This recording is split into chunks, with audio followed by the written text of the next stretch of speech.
गिर जाना, तब दंडवत है। अब आजकल तो ये शब्द रह गया है। एक सज्जन कह रहे थे दंडवत महाराज,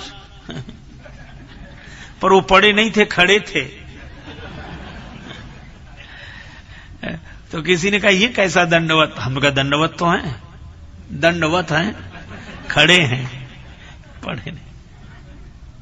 तो ऐसा दंडवत तो दंडवत है, दंड के समान है।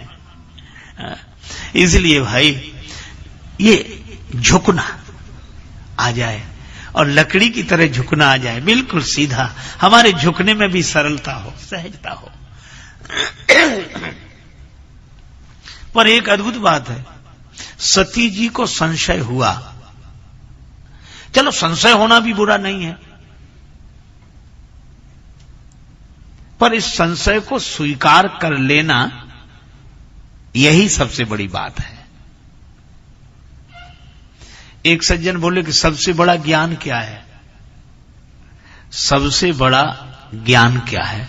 वो ऐसे ही चर्चा कर रहे थे आपस में, तो हम कहने लगे कि सबसे बड़ा ज्ञान क्या है?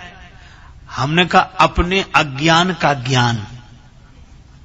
सबसे बड़ा ज्ञान यहीं से शुरुआत होती, अपने अज्ञान का ज्ञान। और मुझे तो लगता है कि जिसे अपने में अज्ञान दिखता है, जिसे अपने में अज्ञान दिखता है, उसी को गुरुदेव में ज्ञान दिखता है, और जिन्हें गुरुदेव में ज्ञान दिखता है उन्हीं को जगत में भगवान दिखता है। अपने में अज्ञान, गुरुदेव में ज्ञान, तो जगत में भगवान। तो कहा कि अज्ञान, एक सज्जन ने और तर्क किया कि जब भीतर अज्ञान ही है तो देखेगा क्या?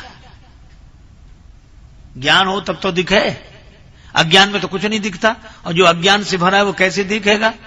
हमने कहा बात तो आपकी सही है कि अज्ञान में कुछ नहीं दिखता, इसे ऐसे भी सोचना चाहिए कि अंधेरे में कुछ नहीं दिखता, पर अंधेरा तो दिखता है। यह सही है कि अंधेरे में कुछ नहीं दिखता, किंतु अंधेरा तो दिखता है। पर एक बात है, क्या? अंधेरा भी आंख वाले को दिखता है। अंधेरा आंख वाले को ही दिखता है, और जिसमें आंख ही नहीं है उसे अंधेरा भी नहीं दिखेगा, और जिसे अंधेरा नहीं दिखा उसे उजाला भी नहीं दिखेगा। तो जिसके पास अपने अज्ञान को देखने की आंख होती है, उसी को गुरुदेव के ज्ञान को देखने की आंख होती है, और उसी के पास भगवान को देखने की आंख होती है। तो भगवान तो सामने है, किंतु सती जी को संशय तो हुआ, पर उस संशय को स्वीकार नहीं करते। एक बार एक महात्मा जी ने अपने 3 चेलों को उपदेश दिया कि बेटा कुछ परोपकार का काम किया करो। तीनों बोले जरूर करेंगे गुरुजी। लेकिन क्या होता परोपकार? बोले भूखे को भोजन, प्यासे को पानी, गरीब की सहायता, दीन दुखी की सहायता, यही सब परोपकार होता है। तीनों बोले करें। एक काम जरूर किया करो। हाँ गुरुजी जरूर। दूसरे दिन शाम को लौटे, कुछ परोपकार का काम किया? हाँ महाराज किया। क्या? बोले एक बुढ़िया सड़क पार नहीं कर पा रही थी, हमने उसका हाथ पकड़ा, उस बुढ़िया को सड़क पार कराई। ठीक, बहुत अच्छा, आशीर्वाद करना चाहिए ऐसे काम। अब दूसरे से पूछा तुमने? दूसरा चेला बोला गुरुजी हमने भी उसी बुढ़िया को सड़क पार कराई। तो ये 2 की जरूरत क्यों पड़ी? शायद सामान रहा होगा कुछ ऐसे। लेकिन आश्चर्य तो तब हुआ जब तीसरे चेले से पूछा तुमने? तीसरा चेला बोला गुरुजी हमने भी उसी बुढ़िया को सड़क पार कराई।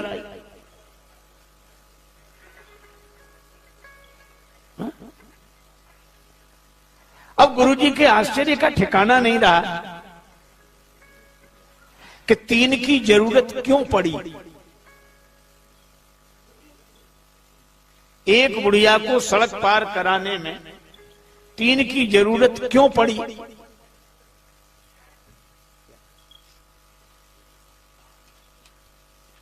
तीन की जरूरत क्यों पड़ी?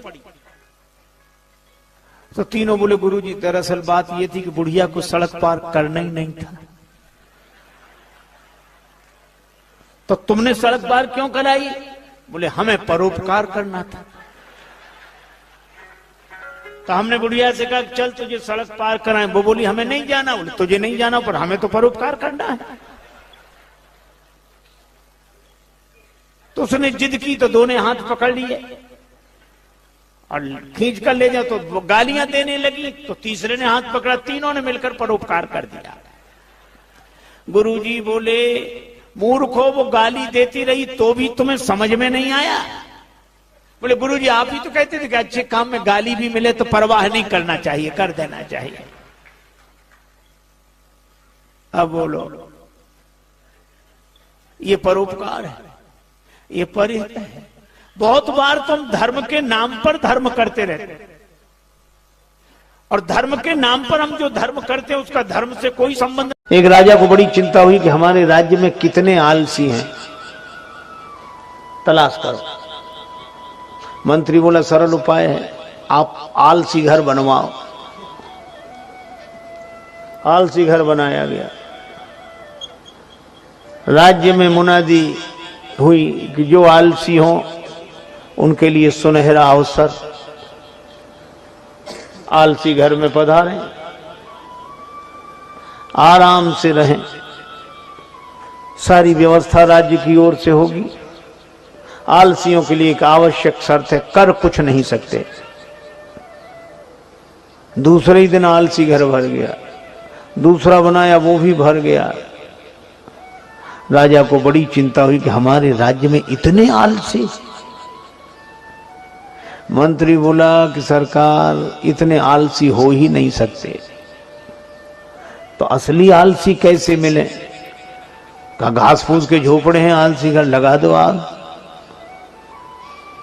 अब आलसी घर में आग लगे। अब आग लगे तो कौन रुके? आग लगी सब भागे। लेकिन आश्चर्य, दो फिर भी पड़े रहे। एक आलसी दूसरे से कह रहा था कि अब तो झोपड़े में ही आग लग गई, उठकर चिलम जला ले।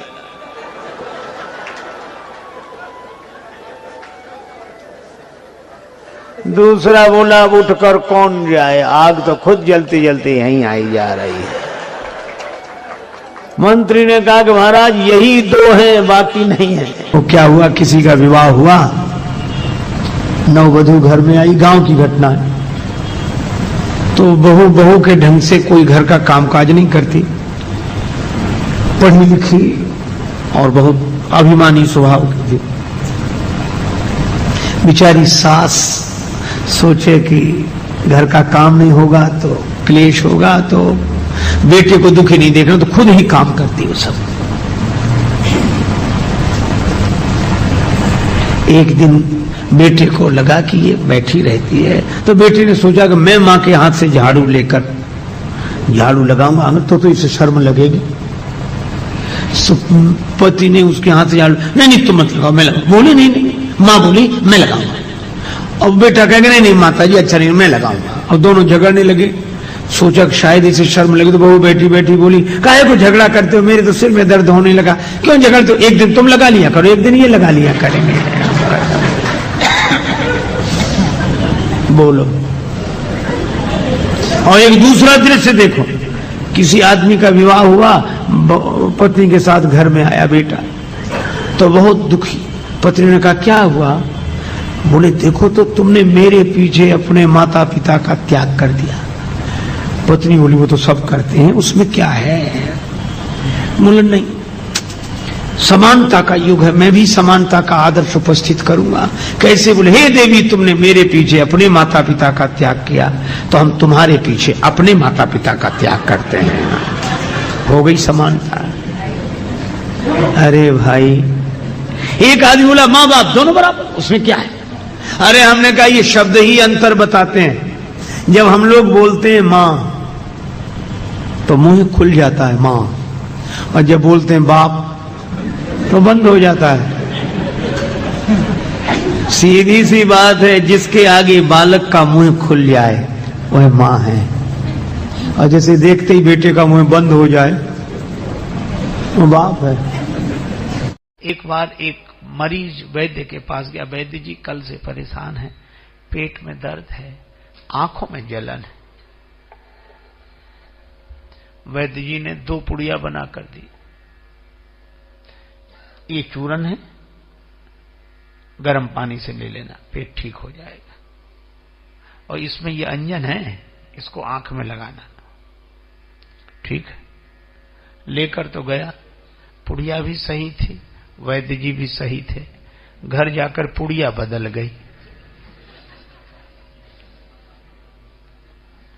अब अंजन को तो चूरन समझ के खा गया और चूरन को अंजन समझ के आंख में लगाया। बड़ा दुखी हुआ। पर इसे दुख किसने दिया? दवा ने दिया या वैद्य ने दिया? अरे इसकी बेवकूफी ने दिया, ना समझी ने दिया। एक आदमी बड़ा हैरान था, बड़ा परेशान, कोई खो गया, कोई खो गया। किसी ने कहा क्या हुआ?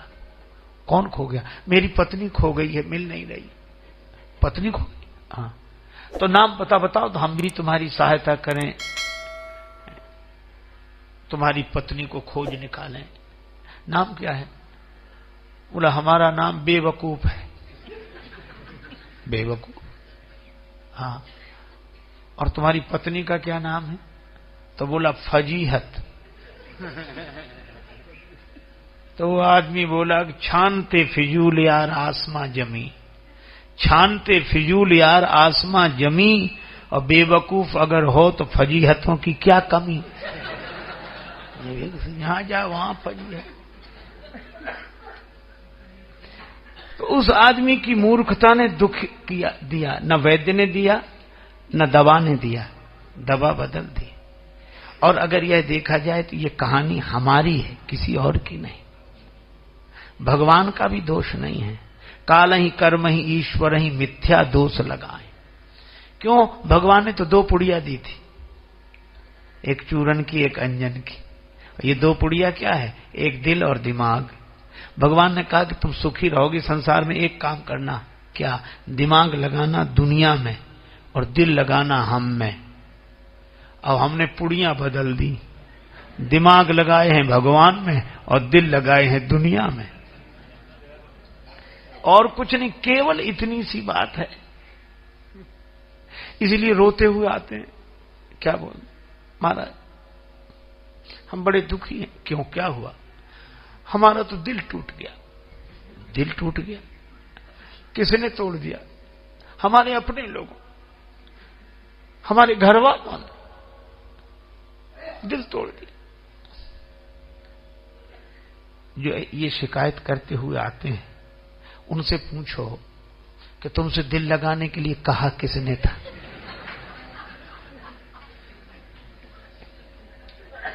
दिल टूटने की तो खबर देने आते हैं, और जब दिल लगाने जाते तब नहीं पूछा। घर ने दिल तोड़ दिया। अरे पुड़िया बदल गई, घर दिल से नहीं दिमाग से चलता है। इसलिए संसार पर विचार करें, विचार पूर्वक संसार में रहें और विश्वास पूर्वक भगवान में रहें। एक बार 2 बड़े संपन्न श्रीमंत सेठ बैठे थे, आपस में चर्चा हुई। एक बोला हमारा नौकर बड़ा मूर्ख है, दूसरा बोला हमारे नौकर से ज्यादा मूर्ख नहीं हो सकता। तो पहले वाला बोला नमूना देखोगे? हाँ। अरे इधर आओ, बुलाया, 10 रुपए दिए, जाओ बाजार से टेलीविजन ले आओ 10 रुपए में। और वो 10 रुपए लेके चला गया टेलीविजन लेने। उसने अपने मित्र का देखा, इसका ये 10 रुपए में टेलीविजन लेने जा रहा। दूसरा बोला कि अब हमें अपने नौकर का नमूना दिखाने का अवसर दो। हाँ। उसने अपने नौकर को बोला इधर आओ। हाँ कहिए साहब। तुम ऐसा करो, ऑफिस तो तुमने देखा है? हाँ देखा है। ऑफिस में चले जाओ। हाँ तो वहां जाकर ये देखो कि हम वहां हैं कि नहीं। और दूसरा भी चला गया। मालिक दोनों हंस रहे थे कि कैसे मूर्ख है, लेकिन ये मूर्ख की पहचान है जो अपने को मूर्ख समझे, जिससे अपनी मूर्खता ही समझ में ना आए। वो दोनों मिल गए वहां। नौकर मिले तो कहने लगे हमारा मालिक बड़ा मूर्ख है। क्यों? कह रहा था 10 रुपए में टेलीविजन ले आओ। टेलीविजन तो हम 4 ले जाते, पर उसे ये तो सोचना चाहिए था आज इतवार है, बाजार बंद है। बोलो। और दूसरा क्या कहता है कि हमारा मालिक और ना समझ, हमसे कहता तो ऑफिस में जाके देखो कि हम वहां हैं कि नहीं, हमको भेजने की क्या जरूरत थी, फोन नहीं कर सकता था।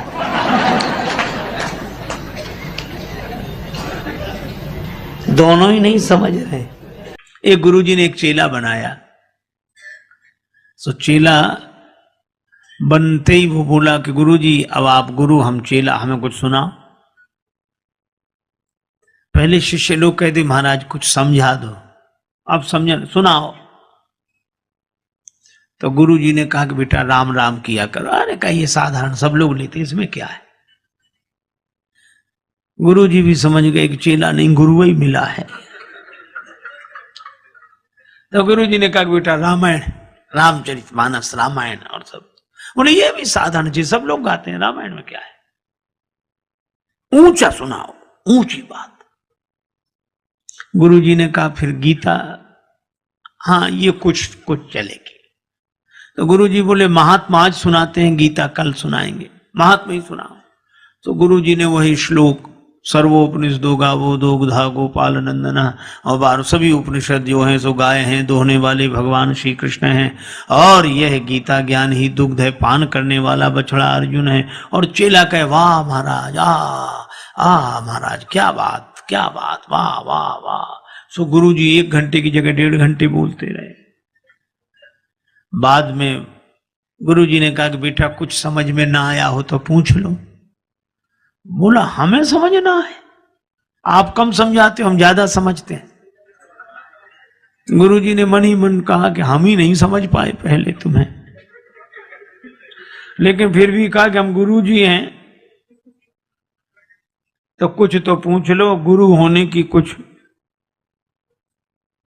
अच्छा तो और सब समझ में आए, एक एक अक्षर समझ में, एक जरा सी बात समझ में नहीं आई। गुरुजी बोले वो क्या? बोले आप बार बार कहते थे दोग्धा गोपाल नंदना, तो ये 2 गधा कौन थे? बोलो। सो गुरुजी ने माथा पीटा। चेला बोला बताया नहीं 2 गधा कौन थे? गुरुजी बोले एक हम और दूसरे तुम।